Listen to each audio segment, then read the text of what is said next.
Assalamualaikum warahmatullahi wabarakatuh. Kembali lagi bersama saya Nur Hidayatul Ma'rifah. Kali ini saya akan membahas tentang masalah pendidikan kita saat ini, terus membahas tentang Pancasila sebagai falsafah hidup bagi bangsa Indonesia, dan yang ketiga membahas tentang learning society dan pendidikan multikultural. Yang pertama, kita akan membahas tentang masalah pendidikan kita saat ini, yaitu permasalahan yang sering dihadapi oleh guru. Yang pertama, kurang persiapan dalam mengajar. Yang kedua, perilaku siswa yang beragam. Yang ketiga, sering merasa paling benar. Banyak guru yang terkadang suka merasa paling benar dan paling pintar saat mengajar. Yang keempat, pujian. Sebenarnya siswa haus dengan pujian dari para pendidik. Saat ini banyak guru mengabaikannya karena lebih menitik beratkan pada penyelesaian materi pembelajaran. Kemudian ada masalah yang sering dihadapi oleh siswa dalam pembelajaran, yaitu kurangnya fokus pada saat berlangsungnya proses pembelajaran di kelas. Dapat terjadi jika suasana kelas yang kurang mendukung, baik dari segi kebersihan, kenyamanan kelas, ada teman-temannya yang ribut di dalam kelas, bahkan letak atau susunan dalam kelas ini mungkin untuk berlaku di dalam kelas atau bertemu secara langsung dengan siswa.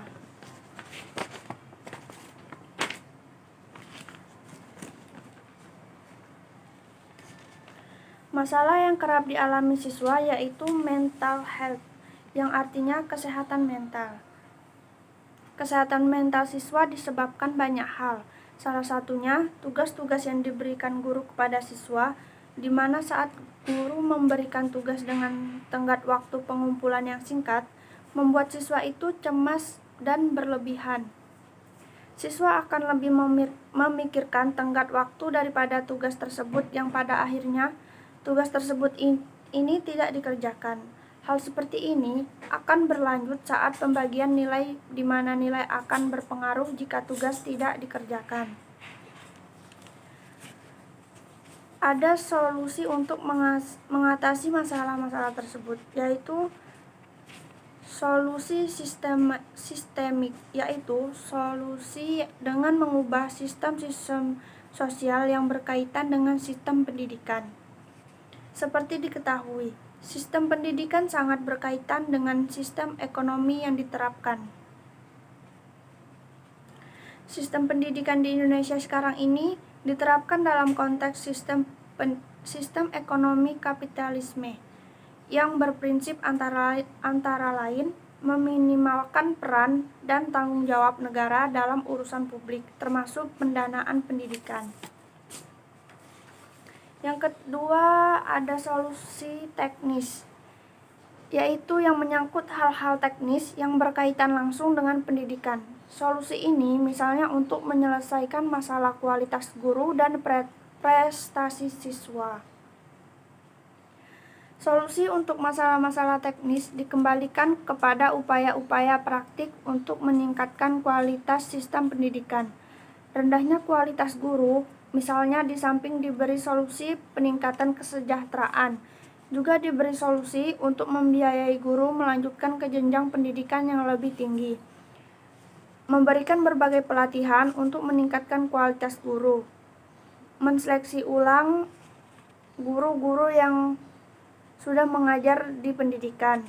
Rendahnya prestasi siswa, misalnya diberi solusi untuk meningkatkan kualitas dan kuantitas materi pelajaran, meningkatkan alat-alat peraga dan sarana-sarana pendidikan.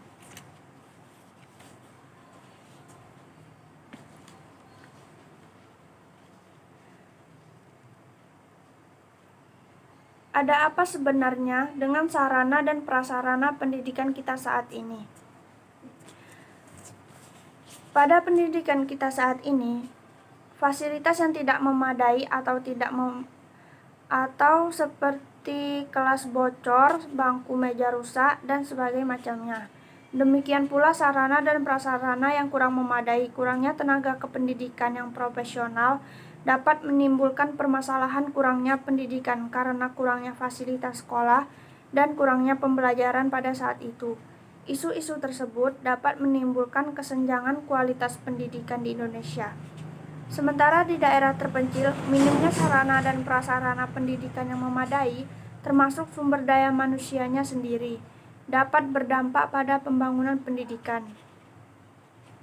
Akibatnya banyak peserta didik yang merasakan dampak dan kerugian dari isu tersebut dan mengorbankan kurangnya perhatian pemerintah terhadap masa depannya. Padahal siswa yang tinggal di daerah terpencil memiliki semangat belajar yang tinggi. Meskipun fasilitasnya tidak memadai, hal ini membuktikan bahwa kurang diperhatikannya sekolah-sekolah di daerah terpencil. Karena keterbatasan sarana dan prasarana, fasilitas yang dijanjikan pemerintah tidak dapat dimanfaatkan secara maksimal, dan bakat para siswa tersebut tidak dapat dikembangkan.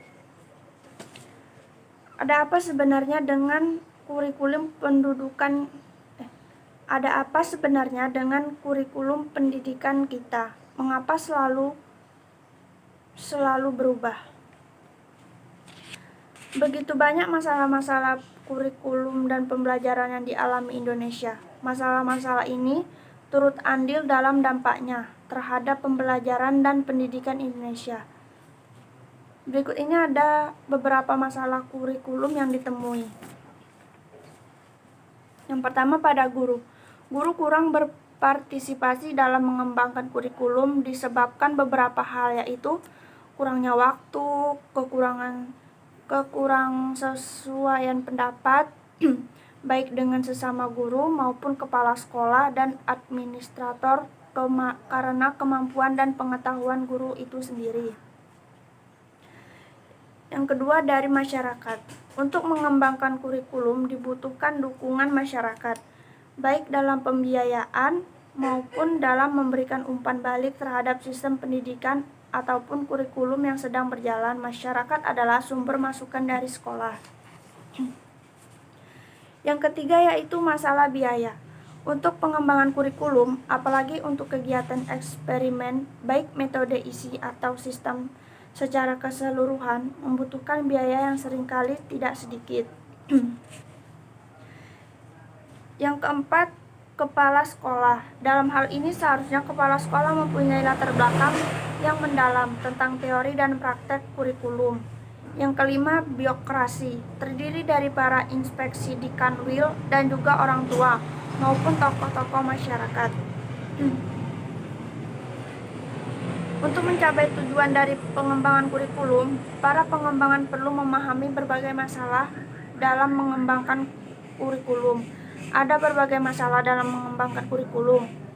Masalah-masalah yang dikaji dalam perkuliahan ini mencakup masalah baik secara khusus para guru, masyarakat, kepala sekolah, biaya, dan birokrasi, maupun secara umum.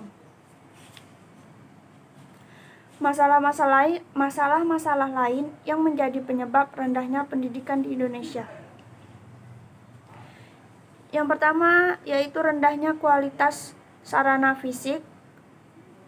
Yang kedua, rendahnya kualitas guru. Yang ketiga, rendahnya kesejahteraan guru. Yang keempat, kurangnya pemerataan kesempatan pendidikan. Yang kelima, rendahnya relevansi pendidikan dengan kebutuhan.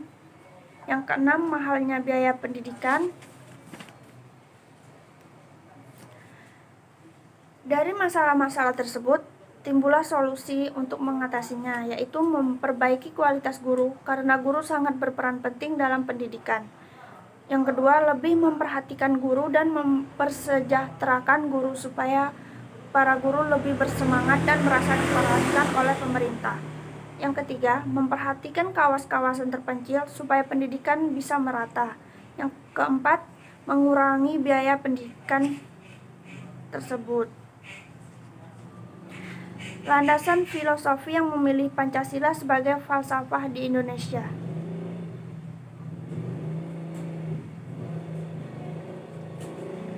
Pancasila dikatakan sebagai sistem filsafat karena Pancasila mengandung pemikiran pendiri negara yang dituangkan dalam suatu sistem yang merupakan cerminan dari nilai-nilai Pancasila yang saling berhubungan dan digunakan secara pedoman ataupun pandangan hidup bangsa dalam berbangsa dan bernegara. Nilai-nilai luhur yang terkandung dalam Pancasila. Yang pertama, mendengarkan dan menghargai pendapat orang lain yang dapat dilakukan dalam percakapan sehari-hari, diskusi, atau pertemuan kelompok. Yang kedua, menerima keputusan yang stabil. Dalam rapat atau pertemuan sebuah rapat, membahas sesuatu untuk menghasilkan kesepakatan atau keputusan. Yang ketiga, kerja keras. Dalam proses perumusan Pancasila, para tokoh berjuang keras untuk merumuskan dasar negara. Yang keempat, rendah hati. Nilai luhur perumusan Pancasila bagi bangsa Indonesia selanjutnya adalah rendah hati. Dalam perumusan Pancasila sebagai dasar negara, para tokoh berdebat dan menyampaikan pendapat. Yang kelima, mengutamakan persatuan. Meskipun berbeda pandangan, para tokoh mengutamakan persatuan dan kesatuan bangsa dan negara. Selanjutnya yaitu rela berkorban. Yang terakhir, melaksanakan keputusan bersama. Cara mengimplementasikan nilai-nilai Pancasila dalam dunia pendidikan di Indonesia. Pancasila berperan penting dalam lembaga pendidikan dengan membentuk landasan moral siswa dan atau mahasiswa. Pembiasaan mendorong siswa atau mahasiswa untuk bertindak sesuai dengan sila-sila Pancasila pada setiap kegiatan di lingkungan sekolah atau kampus bertujuan untuk membentuk generasi muda yang Pancasila. Nilai karakter yang terdapat pada sila-sila Pancasila dapat dengan mudah diterapkan pada kompetensi dasar yang akan diperoleh dalam setiap pembelajaran. Nilai karakter juga bisa diperoleh dari isu terkini yang berasal dari luar masyarakat, yang mana dapat dianalisis dari perspektif Pancasila. Dengan demikian, siswa dan mahasiswa akan terbiasa merespon dan bertindak sesuai dengan peran yang terkandung dalam Pancasila. Siswa dan mahasiswa dapat terus mengikuti perkembangan zaman, akan tetapi tetap menjaga nilai-nilai Pancasila. Dampak negatif yang timbul jika pendidikan kita tidak dipengaruhi oleh Pancasila. Bangsa ini jangan sampai membiarkan eksistensi Pancasila diragukan sebagai falsafah hidup dan cermin impian seluruh bangsa tentang pedoman hidup berbangsa dan bernegara yang diidealkan bersama. Karena itu, pendidikan Pancasila harus diyakini dapat menjadi penanaman nilai-nilai hidup bersama dan dalam keberagaman.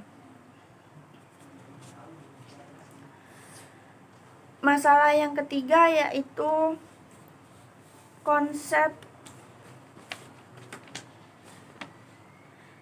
membahas tentang konsep learning society dan pendidikan multikultural.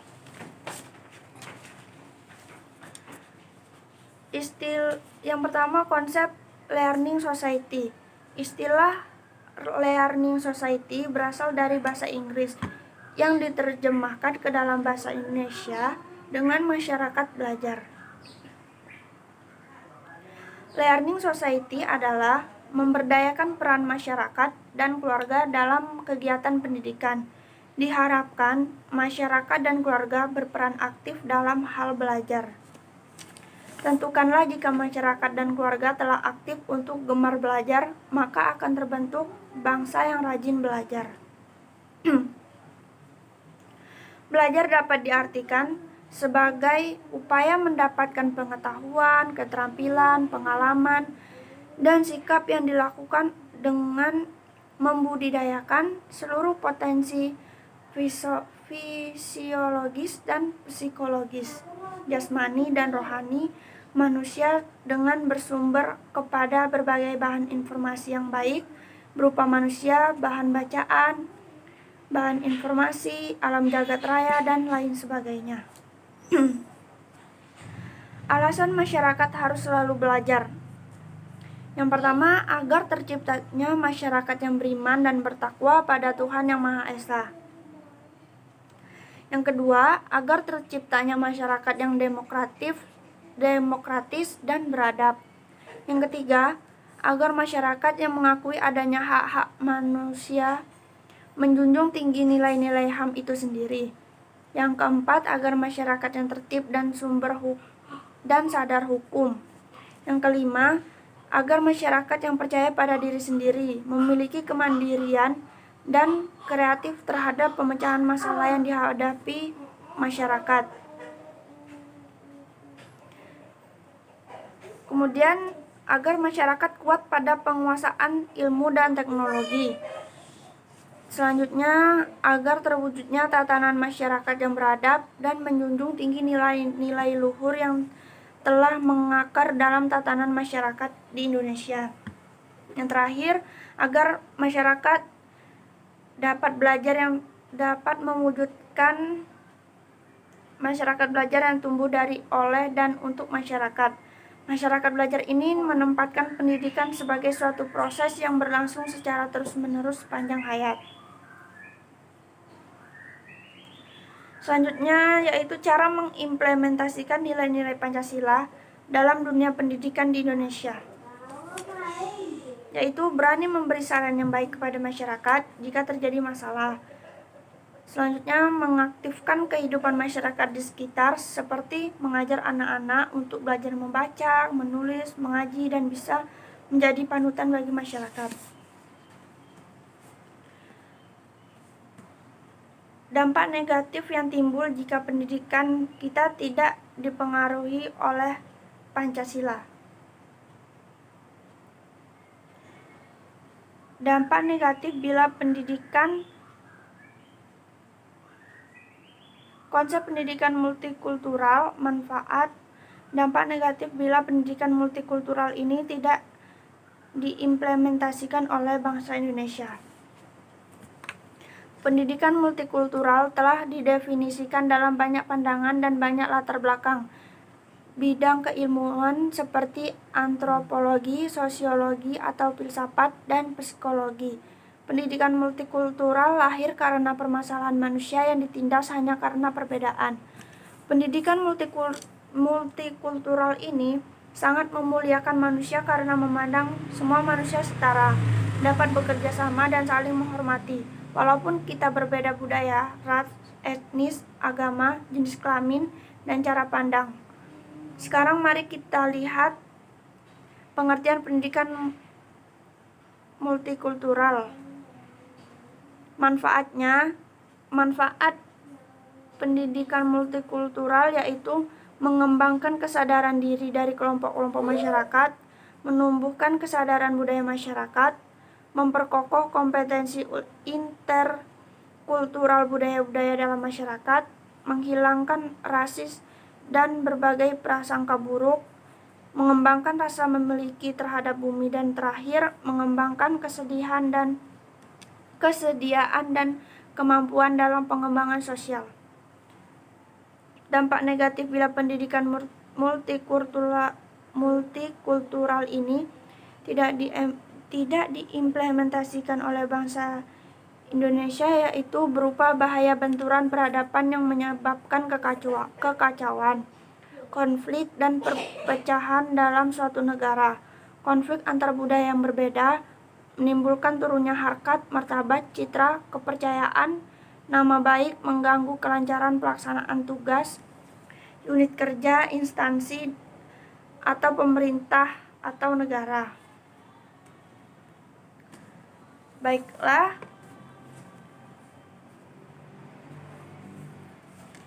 Baiklah, hanya ini yang dapat saya sampaikan. Saya akhiri. Wassalamualaikum warahmatullahi wabarakatuh.